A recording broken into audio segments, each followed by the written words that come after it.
Happy unless I let you come in. Come on. You want to come in? Big baby. You big baby.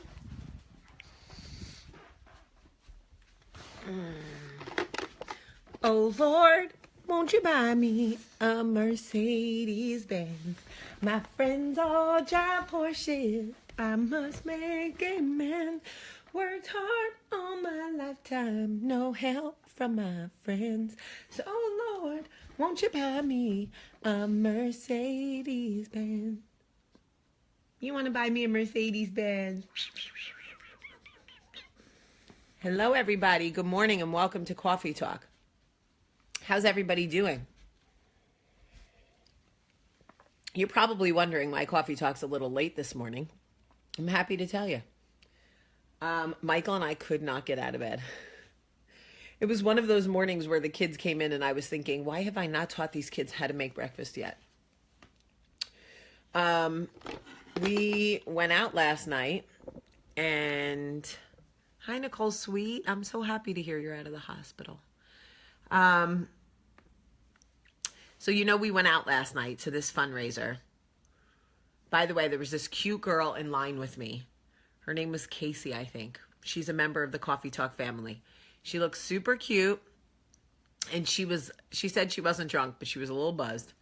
And she was like, I just love you and I watch you every day. So she's probably watching us now, but I gave her a big hug from all of you. And she gave me a big hug from all of you. It was nice. Anyway, so I just wanted to talk to you guys about a couple of things that I'm dealing with right now. First of all, so Michael and I go to this event last night. Do you guys remember when I told you I did a coffee talk a few weeks back about some friendships deserve a second chance? Remember that?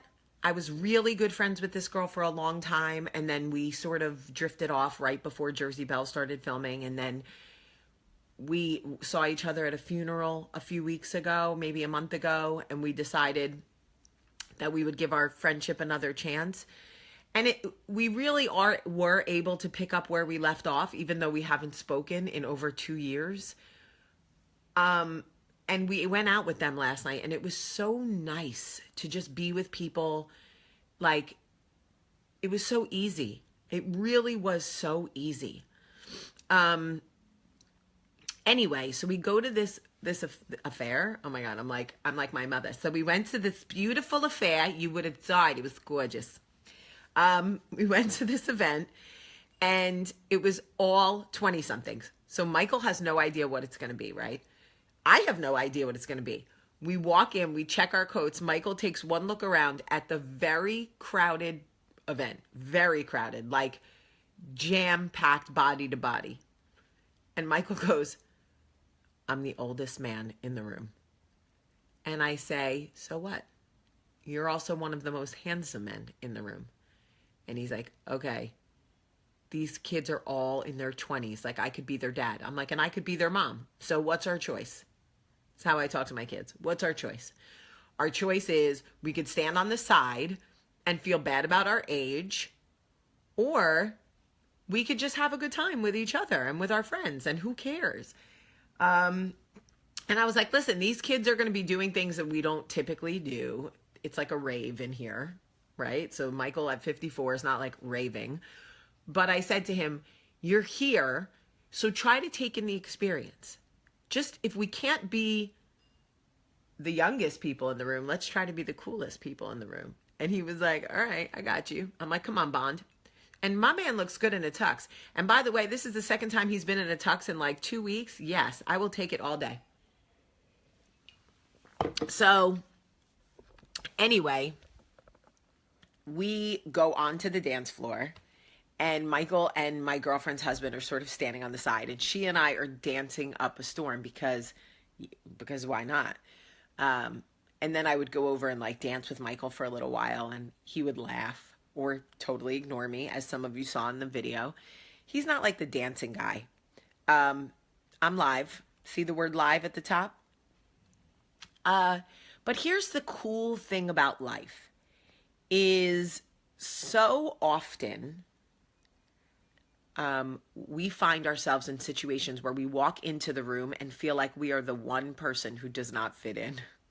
We walk into any room and we go, oh boy, remember when we were young and we used to watch Sesame Street? And it would say like, one of these things doesn't belong here. One of these things isn't the same. That was us last night. And for me, it's all about attitude. You can harp on what makes you different, or you can try to figure out like, or you can just be determined to have your own damn good time. Like, I don't need anybody to define what that looks like for me, and he shouldn't either. So the couple that we were with was, the guy is 45 and she's 37. So they're still younger. I mean, Michael's still 9 years older than that guy. But I think that why is my voice what am I, Ross Geller? Oh my God. I think I keep Michael young. Real talk, I think I keep Michael young. And there are so many times that I was thinking last night about how many times we're in a room and we know that we don't fit in, or we at least feel like we don't fit in. And the truth is, it's all mindset. It's all mindset. Anyway, we ended up having a really good time. I think Michael had a good time. Michael was also exhausted. He had flown in from a business trip the night before, and his flight was canceled. So he was a little like yawning on the side, not because he was old, but just because he was tired. But anyway, when we left, so there were some Coffee Talk fans there, and that was nice. And there were some Jersey Belle fans there. One girl came up to Michael and she was like, "You are hotter in person than you are on TV." And I think that made his night. That was a nice thing to say. Another girl bought Michael a drink, and because he had been given like a free whiskey, another girl gave him a free whiskey, and turned out it was bourbon and he didn't want to drink it. I don't know. I can't keep up with all the alcohol. But anyway, a girl bought Michael a drink and like came up and was like, "I just think you're so handsome and I love your wife. And so here's a drink." So this is the funniest part. She buys him the drink. She gives him a hug, which is very awkward for Michael, but he did great. She gives me a hug. She walks away and he looks at me and he goes, "Do you think this is safe to drink?" I mean, I guess legitimate question, but it was really, really cute. It was really cute. "Do you think this is safe to drink?" I was like, "I think you'll be fine." I don't think 22-year-olds are looking to poison us. But you never know. Could be a roofie. She could be trying to get you into bed, old man. I don't know.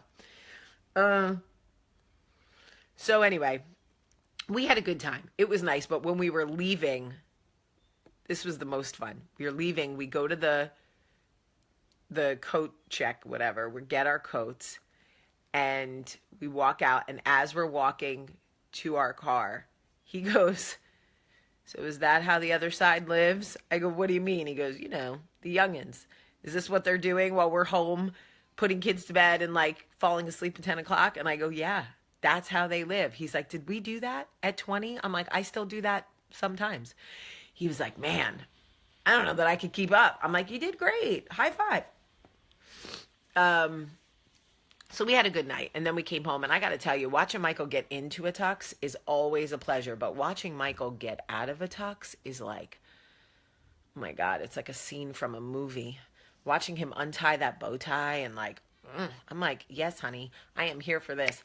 I sit in the closet and watch him. He's like, "Do you have to watch?" I'm like, "Yes, I have to watch. I am compelled to watch." What else? So I'm really like dealing with like,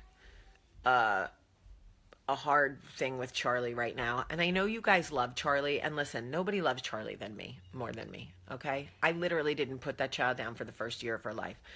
She's not bad, but I am struggling with something with Charlie. Charlie is me. And that is difficult. I'm not going to lie. It is difficult. Yesterday, the rule in my house is you cannot take food without asking me, and you cannot take food out of my kitchen for a lot of reasons, okay? So, yesterday I come home from work. Michael's walking the dog, and Charlie is eating strawberries in the office out of the container, meaning they have not been washed.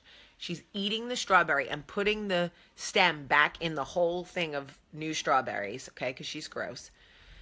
So I go, Charlie, what are you doing with the strawberries? She immediately knows she's wrong. She takes them. She goes, I was hungry. I go, okay, but that's not the point. You know the rules. So I sit her down at the kitchen table because I don't feel like yelling. I have not seen my baby all day. I worked all day. She was at school. I went to Jump Rope for Heart, but like I'm sure a lot of moms feel like me. We don't see our kids like 8 hours a day. We don't want to spend the whole time yelling when we get them back. That is sad. I want to enjoy them. I don't want to fight. Oh, what are you bringing me? Oh, here comes somebody. Maybe she'll talk about this. Come here. What are you drinking out of a coffee cup? Smoothie. Okay, come here. Come here. I wanted to talk about something. Yesterday when you took the strawberries, Ace, back it up, son. Yesterday when you took the strawberries out of the kitchen, and you know that was against the rules, right? And I told you that we were going to have to find a punishment that would really make you think, because you're not listening to me. And I said I was going to have to take away the computer. What did you say to me? That'll just make me a horrible listener again. That it would make her listen to me less, right? That if I gave her a punishment she didn't like, that she was going to listen to me less. She would become a worse listener. Okay, I want you to process that. Okay? Do you think that's a nice thing to say to your mommy? No. Okay. What would have been a nicer thing to say? Okay.